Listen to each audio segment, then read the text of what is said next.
Hey, welcome back to my channel, everyone. Sons and daughters, kings and queens, winners and losers. I welcome all of you.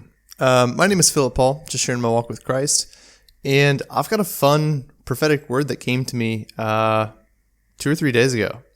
Now, I'm in Finland, and I was at this beautiful cabin by the sea where there's a sauna. And a sauna is really fun because, you heat up the temperature, you throw some water on it, you get the laulu, it feels like God's presence, it heats you up, and then you go jump in an ice cold, refreshing sea. And so as I'm doing this, there's a refrigerator there, and there's some drinks in it. And so I have a beer, and it was delicious, and it was good. Now, before we go any further, if you're one of those Christians thinking to yourself, what is this young boy talking about Jesus and beer on YouTube doing? Let me just remind you that Christ's first public miracle was turning water into choice wine at a wedding, and by today's standards, it would equate to $500,000 worth of wine that he brought to a wedding. You can go fact check this after the video, watch the full video, and then you can go do your research. But let's just take off our religious hats and let's have an open mind and learn from each other's walk with Christ. So here I am staring at this fridge, wondering what to do. And, I hadn't had alcohol for maybe a couple weeks or so, roughly, a week or 2 weeks. So I was like, all right, well, I want to have another one, but, what's the right amount here? Do I have one or two? Do I have three? And I heard the Spirit of the Lord say to me, know your limits. So today's word is know your limits. The first thing that I thought of when I heard that is wow, I can't wait to make a YouTube video and share about how God was talking to me when I went to go get a beer from a refrigerator.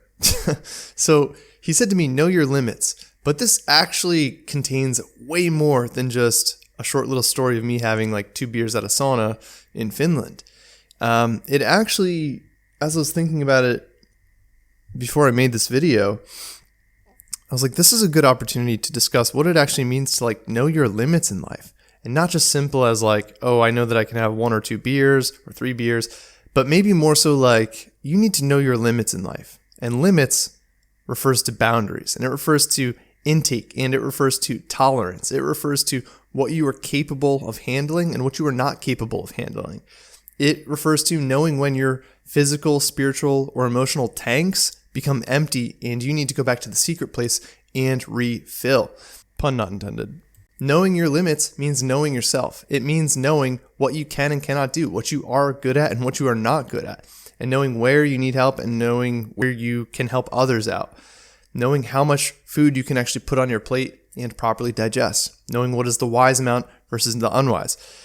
As I was also getting ready to make this, I was like, you know what? This is a good opportunity to talk about sin, because a lot of people have this idea that it's this notion that sin is sin and all sin is the same, and that it doesn't matter if you killed a spider or killed a person, they're all the same. And it's actually not true. Not all sin is the same. Sin is all sin in the fact that God doesn't like any sin. He doesn't like the slightest lustful thought compared to the most wicked thing. He doesn't like any of it, but that does not mean that you can adequately or accurately categorize everything as the same. In the Bible, there are actually many different words to describe sin. I think there's 7 or 8. I've got a small little list here. But you have basic sin. Sin is in Romans 3:23. For all have sinned and fall short of the glory of God. This means to miss the mark, okay? It literally means like an archer aiming at a bullseye and misses the bullseye. For all have sinned. For all have missed the mark, okay? We've all made mistakes. We all need God. But then there's also things like trespassing, which means that there's a boundary, and God does not want you to cross a boundary. He does not want you to go any further than the allotted amount. In other words, if I walk with my dog and we're on the sidewalk, I know that I can give her about 1 meter, maybe 3 feet of leash. Otherwise, she might run into the street and get hit by a car. So when we know that God is saying, hey, don't go beyond this limit, don't go beyond this boundary, and you actually do, whether it's just curiosity or rebellion or just whatever, that's actually sin. And God is not a controlling God who wants to keep you from having fun. He wants to keep you from being harmed. Okay? So knowing your limits also refers to this, in that you got to know what are your boundaries. You got to know what is the responsible and wise amount, where if I go beyond that, I could deal with some serious consequences. Like if my dog were to go beyond the amount that I give her, she could get hit by a car. Okay. Now, when it comes to other words that have to do with sin, these might not necessarily have to do with knowing your limits, but there's a lot of overlap between all of these. You have things like, what do we say? To miss the mark, trespasses, there's transgressions, there's lawlessness, unrighteousness, there's iniquity. There's different words to describe like lust and the different types of lust. But to say that all sin is the same sin is not fair and it's not accurate. And when you look at a cup of iniquity, there are certain things that actually would cause that cup of iniquity, whether it's over a person or over a nation, to fill up way quicker than others. Okay. So I think for the sake of lack of preparation, I won't go any deeper into saying what the proportions are, iniquity that leads to a reprobate mind and how that is way worse than, dealing with lust or any other thing, temptation, whether it's food or gluttony, anything like that. I'm not going to go into all the categories, but I am going to say is that, number one, not all sin is the same. There's actually a lot of different words in the Bible to describe sin and the severity and the consequences, as if a scale, like how heavy and impactful those are. But number two, you got to know your limits in life. You got to know your limits, and that refers to almost anything. You got to know your limits with sleep. Like, how much sleep do you need? Hydration. It could also be like, if you're at a party and you're going to have fun, like, what are your limits? You got to know, when do you leave? If you're going to lift weights, you got to know what are your limits. Knowing your limits ensures the best optimal outcome for you, because once you go beyond your limits, that's when kind of bad things can happen. Now, on the other hand, if you are going beyond your limits in Christ and you're laying down your life, or you're picking up your cross and you reach the end of your rope, you got to know your limits for that as well, where other brothers and sisters can come around and help you carry the cross that you're carrying in life. But also, sometimes that's where you get to tap into God's supernatural power, where his grace is sufficient for you and his power is made perfect in your weakness. So sometimes when you reach the end of your rope, what do they say? Oh, just tie a knot and hold on. Sometimes though, you're like, I can't hold on anymore. And then Jesus says, well, I'm going to hold on to you then, and he just grabs your arm and he's not going to let go. So it's important to know your limits. I think it's important that I revisit this topic of tanks. I mentioned it earlier, a physical tank, an emotional tank, and a spiritual tank.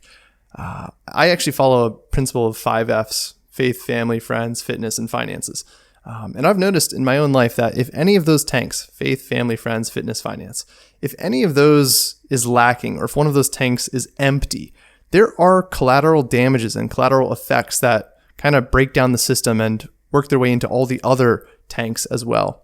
So there is a call to self-stewardship. There's a call to taking care of this temple, our body, which is the temple of God, and to know, are we stewarding ourselves correctly? Are you staying within the healthy limits, or are you exceeding the limits? A lot of vehicles are designed so that they need an oil change every given amount of mileage. We too need a refilling of our oil. We need fresh oil throughout the day.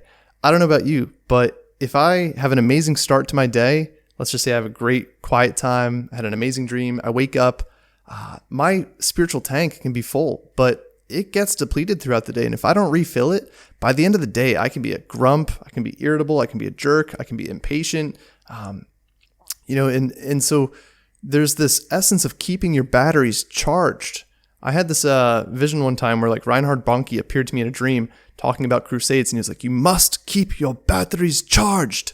And it's kind of an updated illustration of having oil in your lamp. If a lamp is what they had back then to shine bright, today, what would they say? Maybe a flashlight. Like, you have to keep new batteries in your flashlight. We are supposed to be a light on a hill, but if the battery's, waning, then that light can get a little dim. So it's important to keep your oil refilled and recharged and refueled throughout the day. So it's important to know your limits in life. It's important to know what you can handle, what you can't handle, and it's important to have wisdom. And if you're wondering, well, one of the best things that you can do is just strip away everything and then slowly introduce and be mindful to the feedback that you get. internally. Okay, if this has been beneficial to you, obliterate that subscribe button, demolish it, smash it, all that great stuff. It's been a long time since I've done some beatboxing, so if you don't like beatboxing, you can skip on to the next video. If you do like beatboxing, well, here you go.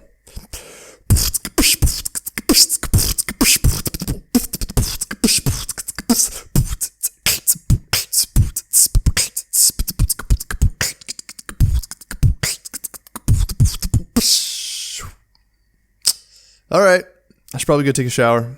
Looking at my bed head. Have a nice day.